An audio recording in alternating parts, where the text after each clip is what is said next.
अस्सलामुअलैकुम दोस्तों, मैं हूं असलम आलम और आप देख रहे हैं गल्फ एक्सपर्ट। दोस्तों, यहां पर मैं एक और वीडियो के साथ में हाजिर हूं, जहां पर मैं आप लोगों को बताने वाला हूं कि कतर में रहने वाले वर्करों को किन किन प्रॉब्लम से सामना करना पड़ता है। यहां पर दोस्तों आप देख सकते हैं, आप लोगों को कमेंट नजर आ रहा होगा।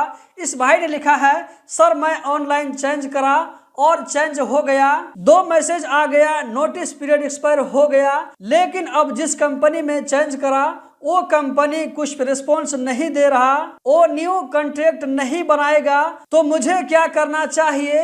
और मैं इधर भी रिजाइन दे दिया हूं और कंपनी मेरा रूम से निकाल दिया है। दोस्तों, मैं इस सवाल को एक मरतबा फिर से दोहरा देता हूं ताकि आप लोगों को बात समझ में आ जाए। इस भाई का कहना है कि ये भाई जिस कंपनी में काम कर रहे थे, अपनी कंपनी को रिजाइन दे करके दूसरी नई कंपनी में चेंज करने के लिए अप्लाई करते हैं, तो वहां पर क्या होता है कि अप्रूवल मिल जाता है।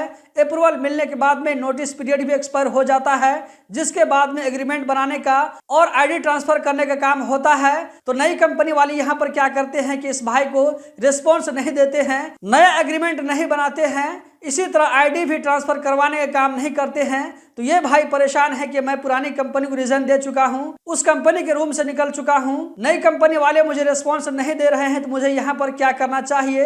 तो दोस्तों, कतर में रहने वाले भाइयों के साथ में ऐसा भी प्रॉब्लम होता है।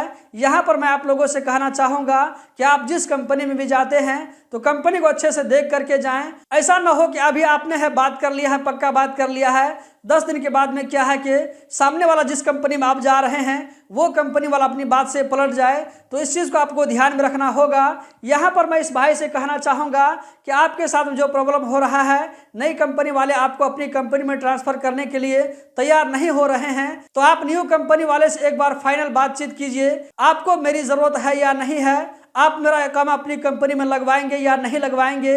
अगर नहीं लगवाना है तो आप मुझको एक पेपर में साइन करके दीजिए कि आपको मेरी ज़रूरत नहीं है, इस एप्लीकेशन को हमें कैंसिल करना होगा। आपका जो एप्लीकेशन पेंडिंग में पड़ा हुआ है, इस एप्लीकेशन को कैंसिल कीजिए, उसके बाद फिर से नई कंपनी तलाश कीजिए और नई कंपनी में फिर से अप्लाई कीजिए।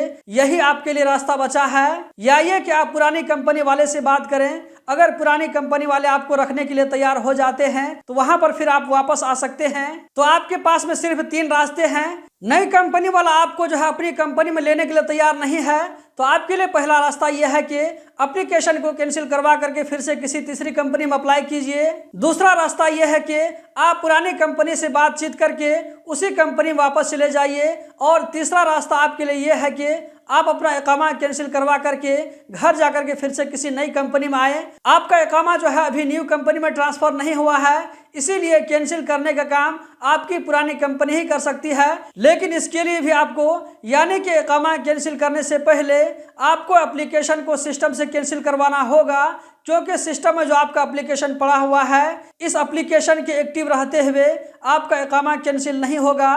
तो पहले एप्लीकेशन को कैंसिल करवाएं, उसके बाद चाहें तो आप किसी तीसरी कंपनी में जाएं या जो है फिर से पुरानी कंपनी वापस चले जाएं, या ये कि इकामा कैंसिल करवा करके घर जाएं, फिर उसके बाद आप न्यू वीज़ा में आएँ। वीडियो के लास्ट में मैं एक मरतबा फिर से आप लोगों को सजेशन देना चाहूँगा कि आप नई कंपनी में जाते हैं तो देख सुन करके जाएं, कहीं आपके साथ भी ऐसा ना हो जाए जैसा कि इस भाई के साथ में हुआ है। दोस्तों, अगर ये वीडियो आप लोगों को पसंद आई तो वीडियो को लाइक करके आगे ज़रूर शेयर करें। बहुत बहुत शुक्रिया।